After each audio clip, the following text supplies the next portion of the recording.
গভীর রজনীতে বেলাল রাদিয়াল্লাহু তাআলা আনহু একদিন ঘোষণা করতেছেন, হাইয়া আলাল জিহাদ, হাইয়া আলাল জিহাদ।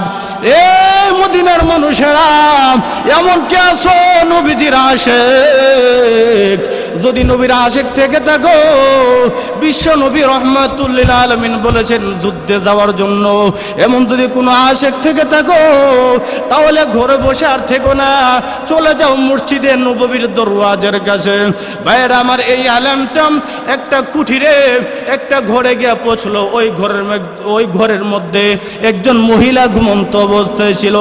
বেলাল এই আলেমটা শোনার পর মহিলাটা ডাক দিয়ে বলল, কে গো আপনি? এমন একটা এলান দিলেন। ওই বেলাল রাদিয়াল্লাহু আনহু ডাক দিয়ে বললেন, আমি হলাম হযরত বেলাল। এবার মহিলাটা ডাক দিয়ে বলল, বেলাল রে বেলাল, শুনে রাখো, তুমি তো আজকে বলতেছো হাইয়া আলাল জিহাদ, জিহাদের ঘোষণা দিতেছো। তুমি তো অন্যান্য দিন হাইয়া আলাস সালাহ, হাইয়া আলাল ফালাহ বলে বলে তুমি আজান দাও। আজকে তো শব্দ পরিবর্তন করে তুমি আজান দিতেছো। রে বেলাল, কি ব্যাপার? বেলাল বলে, নবীজির ঘোষণা, নবী বলছেন যদি কেউ আশিক থেকে থাকো, নবীজির যুদ্ধের জন্য, নবীজির ডাকে যেন সারা দেই মসজিদের নববীর কাছে চলে যাওয়ার জন্য। ভাইয়ার আমার, এবার মহিলাটি কান্না আরম্ভ করেছে, খোদার কাছে বলা আরম্ভ করেছে, খোদা গো, আমার কোনো সন্তান নাই। আমার স্বামী ছিল, আমার স্বামী উহুদের যুদ্ধের মধ্যে শহীদ হয়ে গেছে। আল্লাহ, আমার উপযুক্ত সন্তান একটা ছিল, আল্লাহ এই সন্তানটাও যুদ্ধের মধ্যে শহীদ হয়ে গেছে। মালিক গো, যদি উপযুক্ত সন্তান থাকতো, উপযুক্ত সন্তানকে আমি জিহাদের মধ্যে পাঠাইতাম। স্বামী যদি থাকতো, আল্লাহ আমার স্বামীকে জিহাদের মধ্যে পাঠাইতাম। প্রভু, আমার তো স্বামীও নাই, উপযুক্ত কোনো সন্তানও নাই যে আমি যুদ্ধের মধ্যে পাঠাবো। এইভাবে যখন চোখের পানি ছেড়ে কান্না আরম্ভ করেছে, একজন শিশু বাচ্চা ছিল, ওই মহিলার শিশু একজন সন্তান ছিল। ওই সন্তানের ঘুমটা ভেঙে গেছে। ঘুম থেকে জাগ্রত হইয়া এই শিশুটা মাকে ডাক দেয়, বলো, মা গো, ও মা, আপনি কেন কাঁদেন? কি হয়েছে? মদিনার কেউ কি আপনাকে আঘাত করেছে? বলুন গো, বদলা না নিয়ে আমি ঘরে ফিরবো না। মা আমার কাছে বলুন। মা ডাক দে বলল, বাবা রে, দুঃখের কথা তোর কাছে বললে তুই বুঝবি না। বলুন গো মা, কি হয়েছে? ঘটনা খুলে যখন ওই মহিলাটি সন্তানের কাছে বললেন, সন্তানটি এবার ডাক দে বলল, মা গো, আমার বাবা নাই, সমস্যা কি? আমার উপযুক্ত কোনো ভাই নাই, সমস্যা কি গো মা? ও মা, আমি কথা দিলাম গো মা, আমাকে বিশ্ব নবীর কাছে নিয়ে যান, আমি যুদ্ধের মধ্যে চলে যাব। সুবহানাল্লাহ বলুন। কেমন আশেক ছিলেন, কেমন আশেক! আমি আর আপনি কেমন আশেক, তারা কেমন আশেক রাসূল ছিল। ভাইয়ের আমার, ওই সন্তানটা মাকে ডাক দে বলো, মা গো, আমাকে তাড়াতাড়ি নিয়ে যান, আমি যুদ্ধের মধ্যে যাব। মা এবার ডাক দে বলো, বাবা রে, তুই কি পারবি যুদ্ধে যেতে? তুই কি পারবি নাকি? এবার এই সন্তানটা ডাক দে বলল, মা গো, কসম আল্লাহর, কসম আল্লাহর, আমি কথা দিলাম যুদ্ধের মধ্যে গিয়ে আমি আপনাকে শহীদের মা অথবা মুজাহিদের মা না বানাইয়া আমি বাড়িতে ফিরবো না, আমি বাড়িতে ফিরবো না। ওই শিশু সন্তানের মা কুলে করে ফজরের সময় মসজিদে নববীর এই দরওয়াজার সামনে সাহাবায়ে কেরাম লাইনে দাঁড়ানো অবস্থায় আছে। মহিলাটি গিয়া লাইনের ভিতরে প্রবেশ করলাম। সাহাবীরা ডাক দিল, মা গো, কোন মহিলাকে যুদ্ধে যাওয়ার জন্য নবীজি অনুমতি দিবে না, আপনি কেন এসেছেন? মহিলাটি ডাক দিয়ে বলল, সাহাবীরা রে, আমি যুদ্ধে যাওয়ার জন্য আসি নাই, আমার এই সন্তানটাকে যুদ্ধের খাতার মধ্যে লিখে যাওয়ার জন্য এসেছি। সুবহানাল্লাহ। ওরে সাহাবীরা তখন ডাক দিয়ে বলল, না, কোনো মহিলাকে যুদ্ধের মধ্যে দেওয়া হবে না, কোনো শিশু সন্তানকে যুদ্ধে যাওয়ার জন্য অনুমতি দিবে না। মহিলাটি যখন বারবার এইভাবে কথাবার্তা বলতেছে, এই আওয়াজটা নবীজির কানে গিয়ে পৌঁছে গেল। নবীজি ডাক দিলেন মহিলাকে। ওই মহিলাটি পর্দার ভিতর, মহিলাটির চেহারা ঢেকে বিশ্ব নবী রাহমাতুল লিল আলামিনের কাছে গেল। মহিলাটিকে এবার বিশ্ব নবী রহমাতুল লিল আলামিন ডাক দেবেন, মা গো আপনি কেন এসেছেন গো মা, কেন এসেছেন?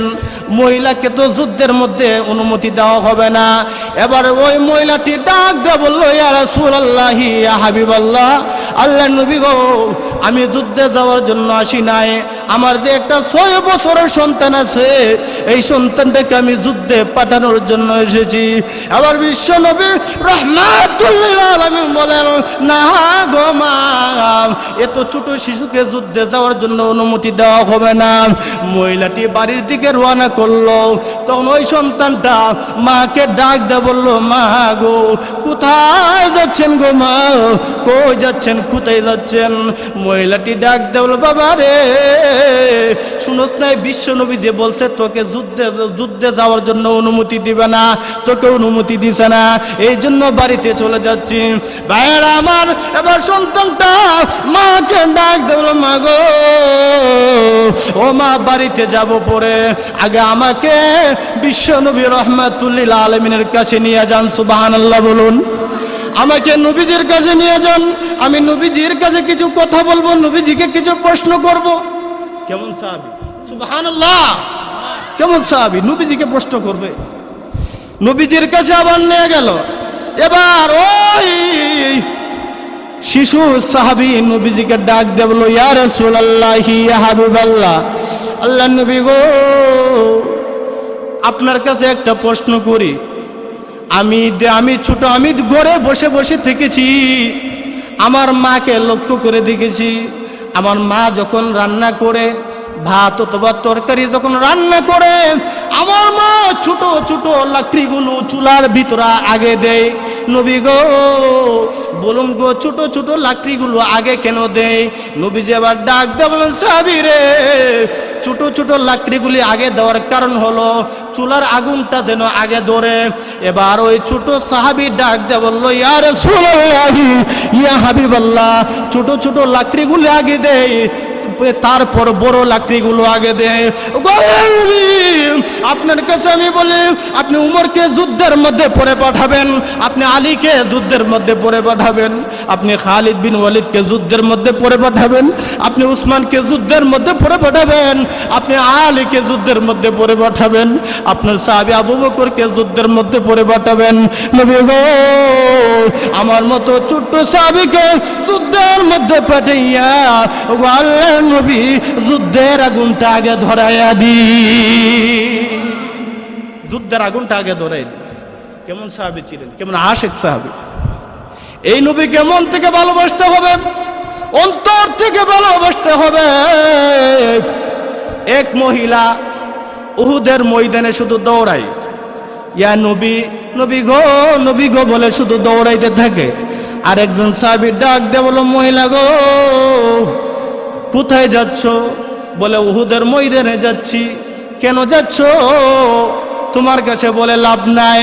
সাহাবী ডাক দিয়ে বলল, রে মহিলা, তুমি যে উহুদের ময়দানে যাচ্ছ খবর শুনছনি, তোমার আব্বা যে উহুদের ময়দানে এসেছিল, তোমার আব্বা শহীদ হয়ে গেছে।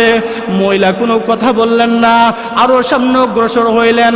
আর একজন সাহাবী ডাক দিয়ে বলেন, মা গো আপনি কেঁদে কেঁদে কোথায় যাচ্ছেন? উহুদের ময়দানে যাচ্ছি। শুনছেন নি খবর, আপনার স্বামী তো উহুদের যুদ্ধের মধ্যে শহীদ হয়ে গেছে। মহিলা কোনো কথা বলেন না। এবার মহিলা আরো সামনে অগ্রসর হইলেন। মহিলাকে আরেকজন সাহাবী ডাক দিয়ে বলে, মা গো চিন্তিত অবস্থায় আওলা কেশ পাগল নিবেশে আপনি কোথায় যাচ্ছেন? কি হয়েছে আপনার, বলুন না আমার কাছে। মহিলা বলল, আমি উহুদের ময়দানে যাচ্ছি। শুনছেন নি খবর, উহুদের যুদ্ধের মধ্যে তো তোমার সন্তান শহীদ হয়ে গেছে।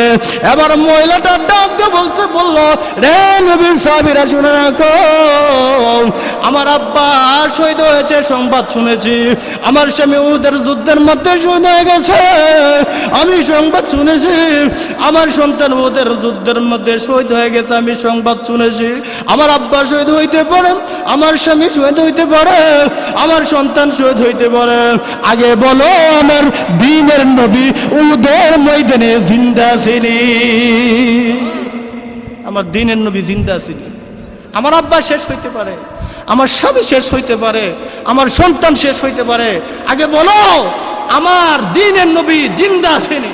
কেমন আশিক রাসূল ছিল তার, কেমন আশিক রাসূল। ভাইরা আমার, আল্লাহ তাআলা এই কথাটি বলতেছেন, কুল ইন কুনতুম তুহিব্বুনাল্লাহ ফাত্তাবিউনি ইউহিব্বুকুমুল্লাহ ওয়া ইয়াগফির লাকুম যুনুবাকুম ওয়াল্লাহু গফুরুর রহিম। আল্লাহ তাআলা নবীজিকে বলতেছেন, নবী গো, বিশ্ববাসী মানুষদের কাছে আপনি জানিয়ে দিন, তারা যদি আমি আল্লাহকে পেতে চায়, আপনাকে যেন ভালোবাসে, আপনাকে যেন অনুসরণ করার মতো করতে হবে। অনুসরণ করতে হবে কার মতো? সাহাবী আবু বকর রাদিয়াল্লাহু আনহুর মতো। আবু বকর রাদিয়াল্লাহু আনহু নবীজিকে এমন ভাবে অনুসরণ করেছেন, নবীজি যখন দুনিয়া থেকে চিরবিদায় হয়ে গেছে, নবীজির সংবাদ শোনার পর আবু বকরের চোখের মধ্যে আর ঘুম আসে না, আর ঘুম আসে না। আবু বকর যেই ঘরের মধ্যে আবু বকর থাকতো, ওই ঘরের সামিয়ানাটা কালো হয়ে গেছে। আবু বকরের মেয়ে আম্মা জান আয়েশা আবু বকরকে ডাক দিল, আব্বা গো, সামিয়ানাটা কেন কালো হয়ে গেছে? তখন আবু বকর রাদিয়াল্লাহু আনহু বলেন, মা রে, নবীজির বিদায়ের সংবাদ শোনার পর যেদিন নবীজিকে দাফন করছি, সেই দিন থেকে আমি আবু বকরের একটা দিনও আমার চোখে ঘুম নাই। আমার ভিতর থেকে কলিজা ফুরা ঘ্রাণ আসে, কলিজা ফুরা বাতাস আসে, কলিজা ফুরা বাতাস আসার কারণে সামিয়ানাটা কালো হয়ে গেছে, সামিয়ানা কালো হয়ে গেছে। নবীজির বিচ্ছেদ বেদনায় কেমন আশিক ছিলেন আবু বকর। একদিন আল্লাহর নবী সাল্লাল্লাহু আলাইহি ওয়াসাল্লাম হযরত আম্মা জান আয়েশার রানের মধ্যে মাথা দিয়া উপর দিকে চেহারা দিয়ে শুয়ে আছেন। এমত অবস্থায় আল্লাহ নবী আয়েশাকে বলতেছেন, আয়েশা বলো তো, আকাশের মধ্যে যতগুলো তারকা আছে, এতগুলো নেক কার আছে? হযরত আয়েশার আব্বার নাম কিন্তু হযরত আবু বকর রাদিয়াল্লাহু আনহু। আয়েশা মনে মনে ভাবতেছে আমার আব্বার নামটাই আসবে। আয়েশা মুচকি মুচকি হাসতেছে। তা আল্লাহ নবীকে বলতেছেন, ইয়া রাসূলুল্লাহ, আপনি বলুন না এত নেক কার হবে? আল্লাহ নবী সাল্লাল্লাহু আলাইহি ওয়াসাল্লাম বলতেছেন, আয়েশা রে, আকাশের তারকা পরিমাণ নেক হবে আমার সাহাবী উমরে, আমার সাহাবী উমরে। আকাশের তারকা আপনারা গুনতে পারতেন না? আকাশের তারকা পরিমাণ নেক উমরের আছে। আম্মা জান আয়েশা রাদিয়াল্লাহু আনহার চেহারাটা কালো হয়ে গেছে, মলিন হয়ে গেছে, মাথাটা নিচের দিকে দিয়া আম্মা জান আয়েশা বসে আছেন। আল্লাহর নবী সাল্লাল্লাহু আলাইহি ওয়াসাল্লাম আয়েশাকে ডাক দিয়ে বললেন, আয়েশা রে, এতক্ষণ দেখেছি তোমার চেহারাটা হাস্যোজ্জ্বল, এখন কেন তোমার চেহারাটা মলিন হয়ে গেছে? আম্মা জান আয়েশা বলেন, ইয়া রাসূলুল্লাহ, ইয়া হাবিবাল্লাহ, আল্লাহর নবী গো, আমি এমন একজন হতভাগা লোকের মেয়ে, আমার বাবা তো এত নেক অর্জন করতে পারলো না। ইয়া রাসূলুল্লাহ, ইয়া হাবিবাল্লাহ, হযরত উমরের তো কোটি কোটি নেক, আমার আব্বার চেয়ে তো উমরের নেকটা বেশি। আল্লাহ নবী বলেন, আয়েশা রে, কোথায় আসমান আর কোথায় উসমান? সুবহানাল্লাহ বলুন। ওর আয়েশা, কোথায় আমার আবু বকর আর কোথায় হইল ওমর? তার সাথে কার তুলনা দাও? আয়েশা রে, শুনে রাখো, আমার সাহাবী আবু বকর যে হিজরতের রাত্রির সমস্ত নেক যদি এক পাল্লার মধ্যে রাখা হয়, ওমর সহ জিন্দেগীর সমস্ত মানুষের নেক যদি অপর পাল্লার মধ্যে রাখা হয়, আমার সাহাবী আবু বকরের হিজরতের রাত্রের নেকির পাল্লার ওজনটা আল্লাহর কাছে ভারী হয়ে যাবে। আয়েশা, কার সাথে তুমি কাকে তুলনা দাও? আম্মা জান আয়েশা বলেন, ওগো স্বামী আমার, ইয়া রাসূলুল্লাহ, ইয়া হাবিবাল্লাহ, ওগো আল্লাহর নবী, আমার আব্বা আবু বকর এত নেক, এই রাত্রিতে কি অর্জন করেছে? এমন কোন নেক আমল করেছে? এমন কোন কষ্ট করেছে যে কষ্ট করার কারণে আমার আব্বা এত নেক অর্জন করেছে। এবার আল্লাহর নবী ঘটনা বলা শুরু করেছে আয়েশার কাছে, আয়েশা রে, আমি আমার সাহাবীদের সামনে একবার বর্ণনা করেছি, সাহাবীরা রে, আমার সাথে হিজরতে যাইতে হবে, কে যাইবা? সর্বপ্রথম দাঁড়িয়ে গেল আবু বকর রাদিয়াল্লাহু আনহু। 6 মাস আগে আল্লাহর নবী ঘোষণা দিয়েছেন, ওই যে আবু বকর রাদিয়াল্লাহু আনহু ঘরের ভিতর গিয়া দরজা লাগাইয়া আবু বকর রাদিয়াল্লাহু আনহু নবীর জন্য অপেক্ষা করতেছেন। 6 মাস পর হঠাৎ করে আল্লাহ তাআলা আমাদের নবীজিকে ঘোষণা দিলেন, নবী গো, প্রাণের মক্কা ছেড়ে মদিনায় চলে যাইতে হবে। ওগো নবীজি, আপনি জন্মভূমি ছেড়ে আত্মীয় স্বজন সবাইকে ছেড়ে আপনি মদিনায় চলে যান, এটা আমি আল্লাহ তাআলার হুকুম। নবীজি ঘটনা অনেক লম্বা। নবীজি রওনা করলেন, আবু বকর রাদিয়াল্লাহু আনহুর ঘরের মধ্যে গিয়া করাঘাত করলেন, আঘাত করলেন। আবু বকর রে, তুমি ঘরের মধ্যে আছো কিনা? আবু বকর রাদিয়াল্লাহু আনহু বলেন, লাব্বাইক ইয়া রাসূলুল্লাহ ইয়া হাবিবাল্লাহ। সুবহানাল্লাহ বলুন। আবু বকর বলেন, লাব্বাইক ইয়া রাসূলুল্লাহ ইয়া হাবিবাল্লাহ। ওগো নবীজি, আমি ঘুমাইনি গো, আমি সজাগ আছি। আবার আল্লাহর নবী আবু বকরকে বলেন, আবু বকর রে, এই গভীর রজনীতে সমস্ত মানুষ ঘুমের মধ্যে নিমজ্জিত। একটা পাখি যদি লড়ে, পাখির ডানার আওয়াজটা পর্যন্ত শোনা যায়। রে আবু বকর, এমন গভীর রজনীতে তুমি কি ঘুমাও না? আবু বকর রাদিয়াল্লাহু আনহু বলেন, নবী গো, শুধু আজকে কেন, ওই যে 6 মাস আগে আপনি আমাকে বলেছেন আবু বকর রে, আমার সাথে হিজরতে যাইতে হবে। নবী গো, ওই দিন থেকে আজ পর্যন্ত কসম খোদার আমি আবু বকরের পিঠটা বিছানার মধ্যে লাগাইনি। কেন রে আবু বকর? বিছানার মধ্যে লাগাইলে কি হয়ে যাইতো? এবার আবু বকর রাদিয়াল্লাহু আনহু বললেন, নবী গো, আমি যদি ঘুমিয়ে যাইতাম আর আমার পিঠটা যদি বিছানার মধ্যে লাগাইতাম, এমন অবস্থায়, এমন অবস্থায় যদি আপনি আমাকে আবু বকর বলে ডাক দিতেন, নবী গো, আমার ঘুমের কারণে আপনার ডাকের জবাব দিতে গিয়ে দেরি হয়ে যাবে। কঠিন হাসরের ময়দানে যদি আল্লাহ আমাকে জিজ্ঞেস করে, আবু বকর, আমার নবীর কেমন আসে কইলারে আবু বকর, আমার নবী তোমাকে বলছে যুদ্ধের মধ্যে যাওয়ার জন্য, আমার নবী তোমাকে বলছে হিজরতে যাওয়ার জন্য, আবু বকর তুমি তো ইচ্ছা মতো ঘুমাইছো, জবাব দাও কেমন আশেক রাসূল হইলা? ও আল্লাহর নবী, এই জন্য আমি আবু বকর আল্লাহর কাছে গিয়ে কি জবাব দিব? সেই দিন থেকে আজ পর্যন্ত আমি আবু বকর একটা সেকেন্ডও ঘুমাইনি। কেমন আশেক ছিলেন আবু বকর। ভাইয়েরা আমার, আল্লাহর নবী আম্মা জান আয়েশাকে বলে, আয়েশা রে, শুধু তা নয়, আবু বকর রাদিয়াল্লাহু আনহু এবার বিশ্ব নবীকে বলেন, নবী গো, শুধু আমি ঘুমাইনি তা নয়, আমার মেয়ে আসমা প্রতিদিন আপনার জন্য রুটি বানাইয়া অপেক্ষা করে বসে থাকে, কোন দিন আপনি আসবেন, আপনার সাথে রুটি দিয়ে দিবে। ও আল্লাহর নবী, শুধু কি তাহা না গো নবী, শুধু তাহা নয়, আমি হিজরতের যাওয়ার জন্য একটি বাহন, উট রেডি করে রাখছিলাম। আল্লাহর নবী গো, উটের প্রতি আপনি তাকিয়ে দেখেন, রাস্তার মধ্যে উটটা বান্ধা আছে, আপনার পথের দিকে তাকিয়ে তাকিয়ে উটটা প্রতিদিন কান্দে আর চোখের পানি ছাড়ে। কোন দিন না জানি আমার নবী কোন দিন না জানি আসবে। ইয়া রাসূলুল্লাহ ইয়া হাবিবাল্লাহ, ওগো আল্লাহর নবী, এই উটটা কিনে রেখেছিলাম। ভাইয়েরা আমার, এবার আল্লাহর নবী আয়েশাকে বলে, আয়েশা, শুধু তাহা নয়, যখন হিজরত শুরু করলাম আমি চতুর্দিক দিয়া কাটা, ডান দিক দিয়েও কাটা, বাম দিক দিয়েও কাটা। হঠাৎ করে আবু বকর একবার সামনে যায়, আবার পিছনে আসে, আবার ডান দিকে যায়, আবার বাম দিকে যায়।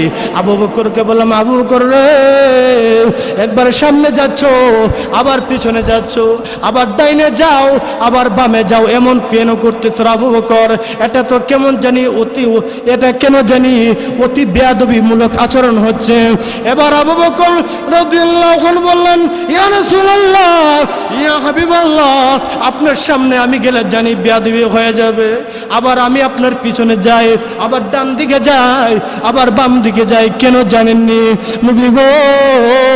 আমি যখন আপনার সামনে যাই গো, আমার মনে হয় মক্কার কোন কাফের আপনার উপর যদি তীর নিক্ষেপ করে গো নবী, ওই তীরটা তো আপনার বুকের উপর লেগে যাবে। এই জন্য গো নবী আমি পিছন থেকে সামনে দৌড় মারি গো নবী। আমার বুকটা যাত্রা হইতে পারে, আমার নবীর বুকের মধ্যে তীরের আঘাত লাগতে পারে না। আমার নবীর বুকে তীরের আঘাত লাগতে পারে। নবী গো আমি যখন সামনে যাই, আমার মনে হয় কোন কাফের না জানি পিছন দিক দিয়ে আপনাকে তীর মারতেছে। নবী গো এই জন্য আমি পিছনে দৌড় মারি। আবার আমার মনে হয় পিছনে থাকাকালীন ডান দিক থেকে যদি আপনাকে কোনো কাফির তীর মারে, এই জন্য আমি ডান দিকে চলে যাই। ডানে যখন চলে যাই মনে হয় কোনো কাফের বেঈমান আপনাকে তীর মারতেছে, এই জন্য আমি বাম দিকে চলে যাই।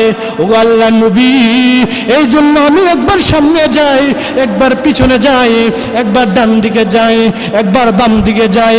আমি আবু বকর শহীদ হতে পারি, বিশ্ব নবীর দেহের মধ্যে একটা ফুলের আঘাত লাগতে পারে না।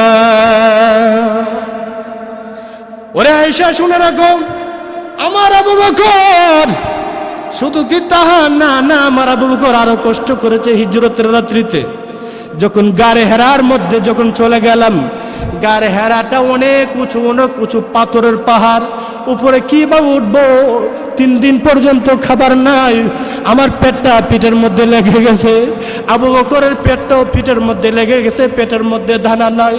এমত অবস্থায় আবু বকর রাদিয়াল্লাহু আনহু বলেন, নবী গো,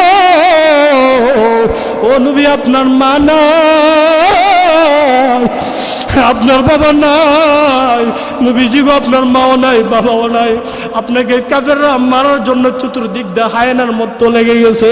ওগো নবীজি 3 দিন পর্যন্ত আপনার পেটের মধ্যে দানা নাই গো নবীজি, আপনার পেটটা পিঠের মধ্যে লেগে গেছে গো নবী। ও ইয়া রাসূলুল্লাহ, ইয়া হাবিবাল্লাহ, আপনি এত উঁচু পাহাড়ের মধ্যে উঠতে পারবেন না। আল্লাহ নবী গো আপনি আমার পিঠের মধ্যে উঠে যান। সুবহানাল্লাহ বলুন। নবী গো আপনি আমার পিঠের মধ্যে উঠে যান।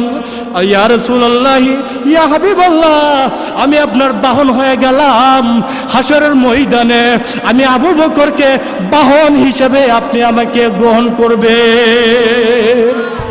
বাহন হিসেবে আমাকে গ্রহণ করেন। ও আল্লাহ নবী, ভাইয়ের আমার আম্মা জান আয়েশাকে আল্লাহ নবী বলতেছেন, আয়েশা রে, এই আবু বকর এ কষ্ট করছে না, এ আমাকে নিয়ে এই পাহাড়ের উপর উঠে গেল। পাহাড়ের মধ্যে সাপ বিচ্ছুর ঘর, পোকামাকড়ের ঘর, একটা গুহা পাইল আবু বকর। আবু বকরের দেহের মধ্যে একটি চাদর ছিল।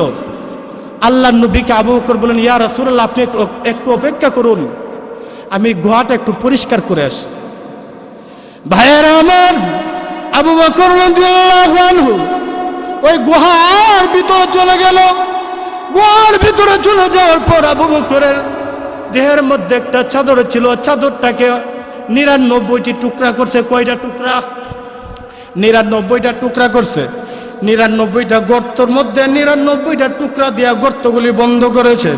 একটা গর্ত অবশিষ্ট ছিল, আর কাপড় নাই, গর্ত বন্ধ করার মতো আর কাপড় নাই। এবার বিশ্বনবী রাহমাতুল লিল আলামিনকে আবু বকর রাদিয়াল্লাহু আনহু ডাকদা বলেন, নবী গো গুহা পরিষ্কার হয়ে গেছে, আসেন গো নবী, গুহার ভিতরে আপনি চলে আসুন। নবীজি গুহার ভিতরে চলে গেল। নবীজি 3 দিন পর্যন্ত ক্লান্ত আর পরিশ্রান্ত। নবীজি আবু বকরের রানের মধ্যে মাথা দিছে, নবীজির চোখের মধ্যে ঘুম এসে পড়েছে। প্রায় 100 বছর আগ থেকে ঈসা আলাইহিস সালামের ওয়াজ শুনেছিল একটা সাপ, ওই সাপটা নবীজিকে দেখার জন্য পাগল হয়ে গেছে। সুবহানাল্লাহ, এই সাপটা নবীজিকে দেখার জন্য পাগল হয়ে গেছে। ওই সাপটা চতুর্দিক দিয়া ছিদ্র খুঁজতেছে, দেখি আমি কোনো দিক দিয়ে ছিদ্র পাই কিনা নবীজিকে একটা নজর দেখার জন্য। ভাইয়েরা আমার, ওই সাপটা পাগল পাড়া হয়ে গেছে নবীজিকে দেখার জন্য। নবীজি আবু বকর রানের মধ্যে শোয়া, নবীজি আবু বকরের চেহারার দিকে, আর আবু বকর নবীজির চেহারার দিকে তাকিয়ে আছেন। নবীজির সুন্দর বকর নুরানি চেহারার মধ্যে আবু বকর তাকায় আছে, পায়ের মধ্যে দংশন করেছে। আবু বকরের পাটা একটু সরাইছে, সাপটা নবীজিকে আচ্ছা মতো দেখেছে, দেখার পর সাপটা চলে গেল। আবু বকরের শরীরের মধ্যে বিষ উঠে গেল। আবু বকরের চোখ দিয়া পানির ঝর্ণা প্রবাহিত হইতে লাগলো। পানি পড়তে পড়তে নবীজির চেহারা মোবারকের মধ্যে পড়ে গেল। নবীজির ঘুম ভেঙে গেল। নবীজি আবার আবু বকরকে বলল, আবু বকর রে, ও আবু বকর তুমি কেন কান্দো? কাদার কারণটা কি রে আবু বকর? আবু বকর কোনো কথা বলে না, কোনো কথা বলে না, কথা বলার কোনো সাহস নাই। আবু বকর ইশারা দিয়ে দেখাইছে, নবীজি গো সাপ আমাকে দংশন করেছে, সাপের বিষাক্ততায় আমার দেহের মধ্যে বিষ উঠে গেছে, চেহারাটা কালো হয়ে গেছে। ইয়া রাসূলুল্লাহ, ইয়া হাবিবাল্লাহ, ও আল্লাহর নবী, এই জন্য আমি কাঁদতেছি। আল্লাহর নবী বলেন, আবু বকর কোন জায়গার মধ্যে তোমাকে দংশন করেছে? এবার আবু বকর রাদিয়াল্লাহু আনহু বললেন, ইয়া রাসূলুল্লাহ, ইয়া হাবিবাল্লাহ, ওই যে আমার পায়ের মধ্যে দংশন করেছে। নবীজির থুতু মুবারক নিয়া পায়ের মধ্যে লাগানোর সাথে সাথে সাপের বিষ পানি হয়ে গেছে। আমার নবীর থুতুর মধ্যে বরকত আসেনি? আর একটু জোরে। একবার আবু হুরাইরা রাদিয়াল্লাহু আনহু রাস্তার মধ্যে পড়ে আছে, উপবাস, কয়েকদিন পর্যন্ত খাওয়ার নাই। আবু বকর রাদিয়াল্লাহু আনহু কয়েকদিন পর্যন্ত খাবার নাই, রাস্তার মধ্যে পড়ে আছে। আবু বকর রাদিয়াল্লাহু আনহু রাস্তা দিয়ে হেঁটে যাচ্ছেন, সালাম দিচ্ছেন, কিন্তু জিজ্ঞেস করেন নাই, আবু বকর তুমি কি কিছু খাওনি? এ কথা জিজ্ঞেস করেন নাই। আবু বকর সালাম দিয়ে চলে গেছে। কিছুক্ষণ পর আসলো উমর, উমরও চলে গেল সালাম দিয়ে। কিছুক্ষণ পর আসলো উসমানও সালাম দিয়ে চলে গেল। কিছুক্ষণ পর আসলো আলীও সালাম দিয়ে চলে গেল। আবু বকর ক্ষুধার যন্ত্রণায় হযরত আবু হুরায়রা রাদিয়াল্লাহু আনহু ক্ষুধার যন্ত্রণায় চটফট করতেছে, রাস্তার মধ্যে ঘোরাঘুরি করতেছে। আমরা কত খাবার নষ্ট করি। নবীর সাহাবীরা ক্ষুধার যন্ত্রণায় রাস্তার মধ্যে চটফট করেছে।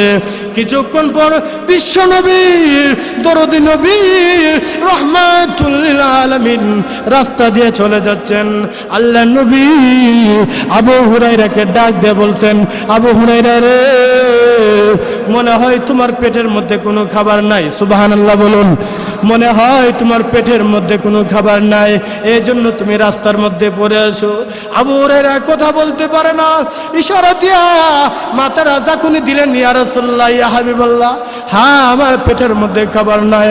আল্লাহর নবী ওই আবু হুরায়রাকে আসহাবে সুফফার মধ্যে ইতিম 70 জন সাহাবী আছে, ওই 70 জন সাহাবীর দলের মধ্যে ভর্তি করলেন। ওই আবু হুরায়রাকে নিয়ে ভর্তি করাইলেন। সাহাবীদেরকে বলেন, সাহাবীরা রে, তোমাদের ভাই হলো আবু হুরায়রা, তোমাদের কাছে যা আসে তোমরা যা খাইবা, আবু হুরায়রাও তা খাইবে। কিছুক্ষণ পর নবীজির কাছে এক গ্লাস দুধ আসলো। সুবহানাল্লাহ বলুন। এক গ্লাস দুধ আসলো। ওই একজন মহিলা নবীজিকে দুধ দিলেন, আর নবীজিকে বললেন, ইয়া রাসূলুল্লাহ, ইয়া হাবিবাল্লাহ, এই দুধটুকু আপনি পান করবেন। নবীজি এমন দরদি নবী, নবীজি একা দুধটুকু পান করেননি, নবীজি 70 জন সাহাবীকে দাওয়াত দিছে। সুবহানাল্লাহ। এক গ্লাস দুধ নবীজি 70 জন সাহাবীরা দাওয়াত দিলাইছে, ও সাহাবীরা আজকে তোমাদের দুধের দাওয়াত। সুবহানাল্লাহ বলুন না, আজকে তোমাদের দুধের দাওয়াত। আবু হুরায়রা রাদিয়াল্লাহু আনহু মনে মনে ভাবতেছে, এক গ্লাস দুধ আর 70 জন সাহাবী, আমরা কি খাইমু আর নবীজি কি খাইবো? কিন্তু তাদের ভিতরে এতটুকু বিশ্বাস ছিল, যেখানে নবীজি দাওয়াত দিছে ওই জায়গার মধ্যে অবশ্যই বরকত আছে। সুবহানাল্লাহ বলুন। আল্লাহ নবী আবার আবু হুরায়রাকে বলতেছেন, আবু হুরায়রা শাহিদারিটা তুমি করো, শাহিদারিটা তুমি করো। আবু হুরায়রা মনে মনে ভাবতেছেন, আমি এক টানে এই মন টান দিলাম বলে ফুল দুধটুকু আমি পান করলাম বলে, কিন্তু আল্লাহ নবী আবু হুরায়রাকে বলছেন, এ আবু হুরায়রা, তুমি পরে পান করবা, আগে 70 জন সাহাবীকে পান করাও। ভাইয়েরা আমার, আবু হুরায়রা রাদিয়াল্লাহু আনহু সাহাবীদেরকে একজন একজন করে পান করাইতে আরম্ভ করলেন। নবীজির থুতু মুবারক লাগাই দিলেন। কি মুবারক? থুতু মুবারক লাগাই দিলেন। পায়ে দুধের মধ্যে নবীজির লালা মুবারক লাগাই দিয়েছেন। নবীজির লালার মধ্যে থুতুর মধ্যে বরকত। ভাইয়েরা আমার, সাহাবী আবু হুরায়রা একজন একজন করে পান করানো আরম্ভ করেছে। সকলে পেট ভরে পান করছে। এবার নবীজি আবু হুরায়রাকে বলে, আবু হুরায়রা রে, তুমি পান করো। আবু হুরায়রা মনে মনে ভাবতেছে এমন টান দিমু, টান দেওয়ার সাথে সাথে ফুল দুধটুকু আমি পান করে ফেলবো। ভাইয়ার আমার, আবু হুরায়রা এমন টান দিছে, পেট এমন ফুলে উঠছে, মহিলারা নখের মধ্যে উকুন নাড়লেন, নখটা যেমন শক্ত হয়ে যায়।